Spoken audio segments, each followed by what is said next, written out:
Assalamualaikum warahmatullahi wabarakatuh. Selamat pagi, salam Budi Luhur. Perkenalkan, nama saya Pepi Permatasari. Saya adalah salah satu dosen program studi Sistem Informasi Fakultas Teknologi Informasi Universitas Budi Luhur, Jakarta. Pada kesempatan kali ini, saya akan membahas salah satu mata kuliah yang saya ampu, yaitu Keamanan Sistem Informasi. Video ini dibuat untuk memenuhi persyaratan sertifikasi dosen, yaitu pernyataan diri dosen dalam unjuk kerja Tridharma Perguruan Tinggi atau PDD UKT-PT, khususnya pada aspek pengajaran. Mata kuliah Keamanan Sistem Informasi ini memiliki bobot SKS sebanyak 2 SKS pada semester 4, khususnya pada program studi Sistem Informasi.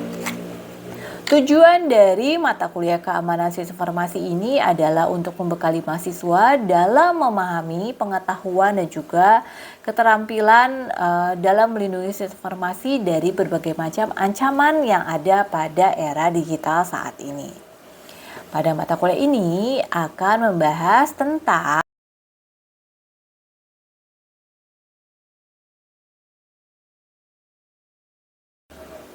capaian pembelajaran lulusan atau CPL pada program studi Sistem Informasi, khususnya di mata kuliah Keamanan Sistem Informasi ini adalah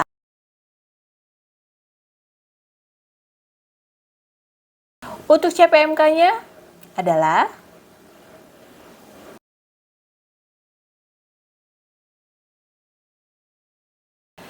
sistem pembelajaran pada mata kuliah Keamanan Sistem Informasi ini dilakukan dengan tatap muka dan juga dilakukan dengan online. Jadi pada tatap muka mahasiswa hadir di kelas melakukan perkuliahan dengan pemberian teori serta tugas serta latihan ya, dan juga diskusi yang diberikan. Kemudian juga dibantu dengan learning management system yang ada pada Universitas Budi Luhur. Kemudian pada pembelajaran mata kuliah Keamanan Informasi ini dilakukan sebanyak 16 pertemuan, di mana pada pertemuan ke-8 adalah pelaksanaan ujian tengah semester. Kemudian pada pertemuan ke-16 adalah pelaksanaan ujian akhir semester.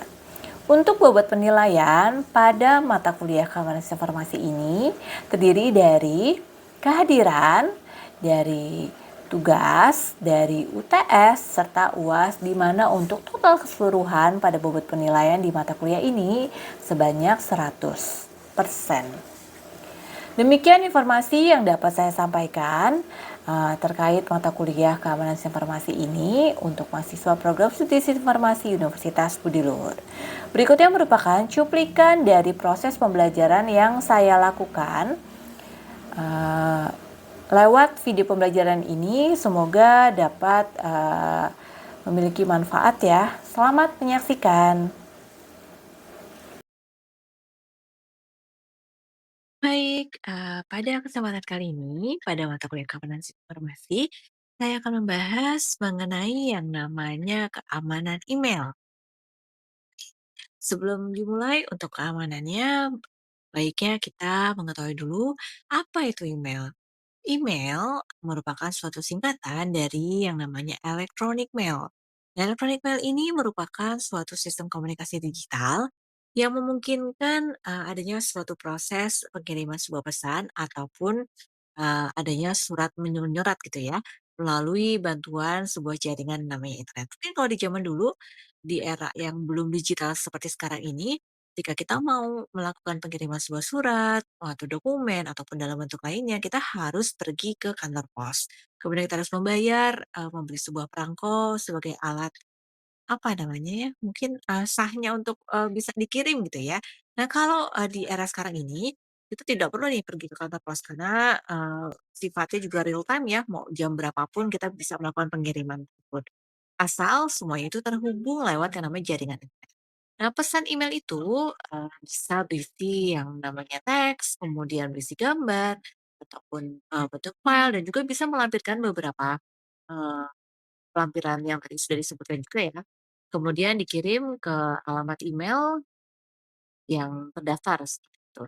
Nah, email itu juga sering digunakan untuk berbagai keperluan, salah satunya ada yang pribadi, keperluan secara profesional, ataupun dari bisnis sendiri.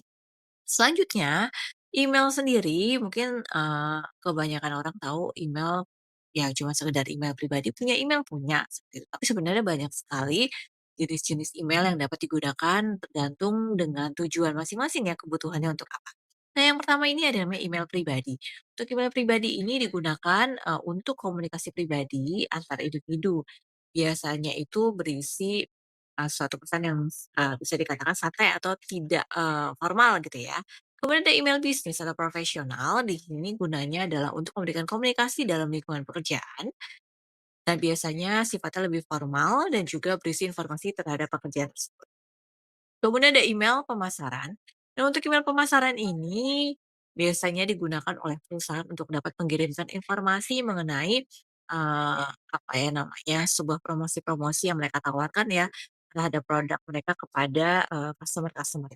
Lalu ada email transaksional. Untuk email transaksional ini merupakan suatu email yang berisi informasi yang dihasilkan oleh aktivitas transaksi, misalkan adanya suatu konfirmasi, pembelian. Misalkan kita sudah menggunakan, apa namanya, internet banking gitu ya, setelah, selesai bertransaksi kemudian muncullah, suatu email transaksional ini berisi bahwa kita sudah melakukan pembayaran sebesar nominal sekian gitu ya, pada misalkan, internet banking ataupun pembayaran lainnya gitu ya lewat mobile banking ataupun yang lainnya, contohnya kurang lebih seperti itu.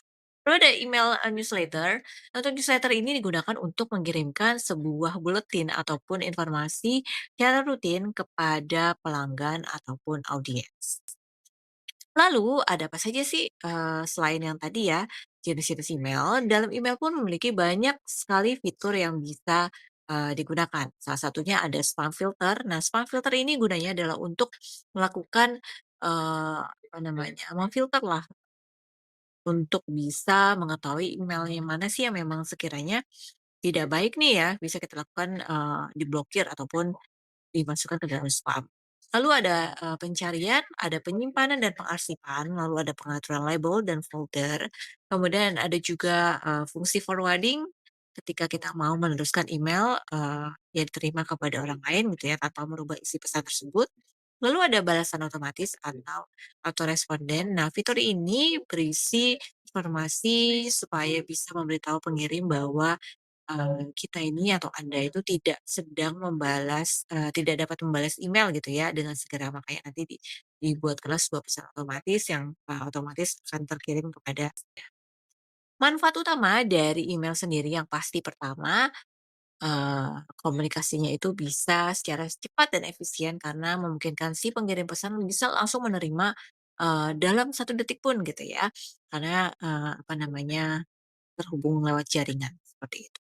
Lalu mudah disimpan dan diarsipkan, dan juga, bisa dijadikan sebuah sarana bisnis dengan biaya yang sangat murah, gitu ya. Jadi hanya bermodalkan sebuah jaringan internet, kita bisa menggunakan semua fitur yang ada pada, layanan email. Untuk cara kerjanya, ada yang pertama itu pasti kita harus membuat sebuah email terlebih dahulu. Kita tinggal mengikuti semua step-step yang ada pada, layanan email tersebut. Lalu ada proses pengiriman dan juga ada penerimaan. Kemudian, layanan email itu juga banyak sekali, jenisnya gitu ya, dan banyak juga, penyedia-penyedia layanan email yang menawarkan berbagai jenis fitur yang mereka miliki gitu. Salah satunya mungkin yang sering banyak digunakan di era sekarang ini adalah dengan menggunakan Gmail. Nah, pada Gmail layanan emailnya, bisa secara gratis, disediakan oleh Google, lalu ada Yahoo Mail yang mungkin sekarang sudah masih ada atau tidak ya? Kayaknya sudah ditinggalkan gitu ya. Lalu ada Outlook dan juga ada ProtonMail. Lalu masuk ke dalam keamanan email. Nah, keamanan email balik lagi ya tadi, fungsinya email sendiri karena bisa memudahkan kita dalam melakukan segala macam fungsi yang ada pada email, otomatis email sendiri juga, memiliki berbagai macam jenis celah-celah yang masuk ya, karena terhubung lewat jaringan. Nah, ada beberapa masalah, khususnya masalah keamanan terhadap email yang terkait dengan sistem email itu sendiri. Yang pertama, email itu bisa disadap. Kemudian kedua, bisa dipalsukan atau ditutupi sebuah virus. Lalu ada spamming, ada mailbomb, ada mail relay, dan juga berbagai jenis bentuk masalah yang mungkin akan timbul pada sebuah email. Nah, pada sistem email itu terdiri dari 2 komponen, ada Mail User Agent atau MUA dan juga ada MTA. Nah, untuk Mail Transfer Agent atau MTA sendiri memiliki fungsinya yaitu mengirimkan email, lalu mengelola, pengarahan pesan, lalu juga bisa meneruskan sebuah pesan dan juga ada menangani antrian sebuah email. Jadi perbedaannya apa sih antara, MUA dan MTA ini? Yang pasti kedua komponen ini sama-sama bekerja sama untuk dapat memastikan bahwa email itu dapat diterima dan dapat dikirim dengan lancar antara si pengirim dan penerima.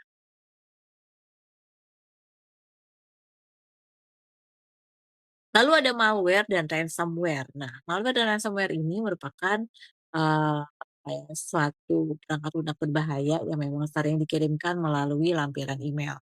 Nah, malware ini dapat merusak, atau mengakses sistem komputer, sementara kalau si ransomware ini bisa melakukan enkripsi terhadap data yang kita miliki gitu ya. Lalu dia melakukan meminta sebuah tebusan dengan, eee, banyak kasuslah seperti ini ya yang terjadi gitu. Ciri-cirinya apa sih?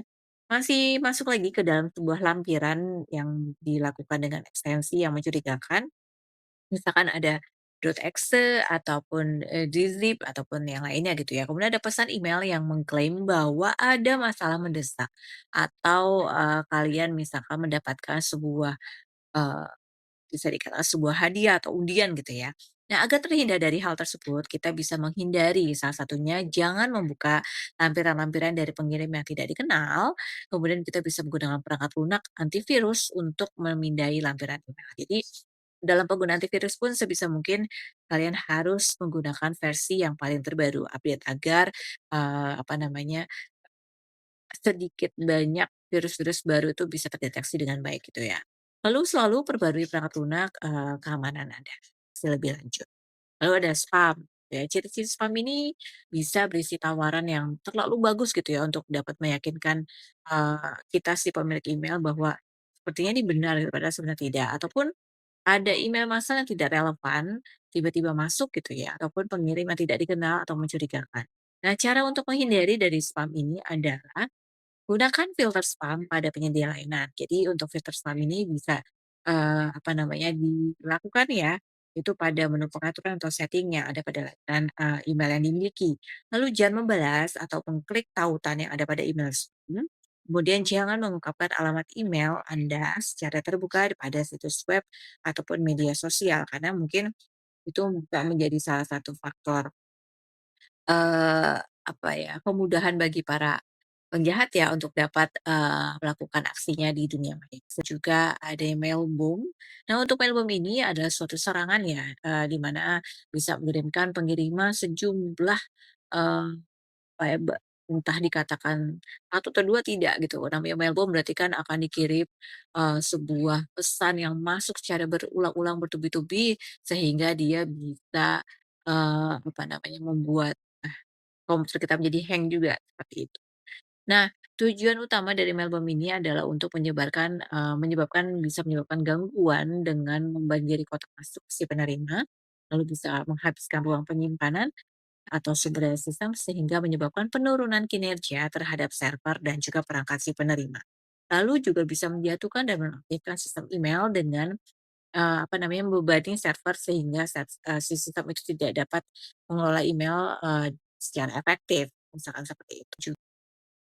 Jadi, apa yang memang harus dilakukan agar dapat terhindar ya, atau kita bisa menjaga terhadap keamanan email yang kita miliki? Salah satunya yang pertama, kita bisa menggunakan enkripsi. Jadi dengan melakukan enkripsi itu bisa melindungi isi dari email yang kita miliki.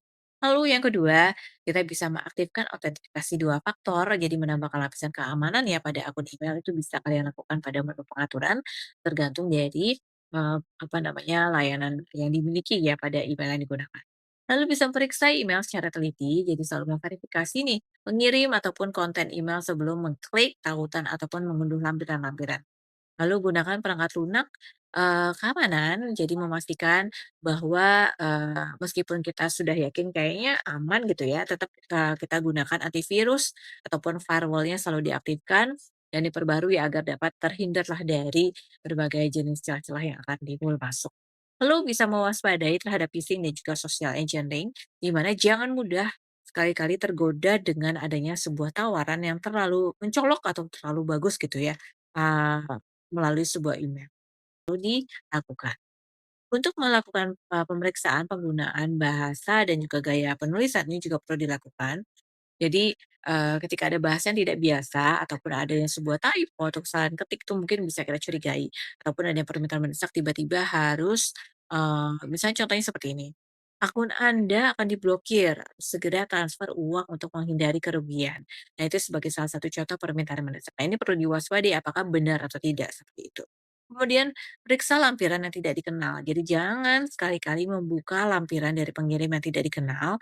Lalu kita juga perlu mewaspadai terhadap lampiran yang tidak biasa. Selanjutnya, kita bisa periksa email yang meminta informasi sensitif.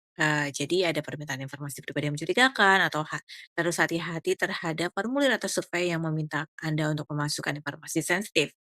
Nah, dari situ, nah itulah adalah kurang lebih ya pembahasan kita mengenai apa itu email, fungsinya apa saja, fitur-fiturnya apa saja, kemudian kemungkinan ancaman apa saja yang terjadi terhadap email gitu ya.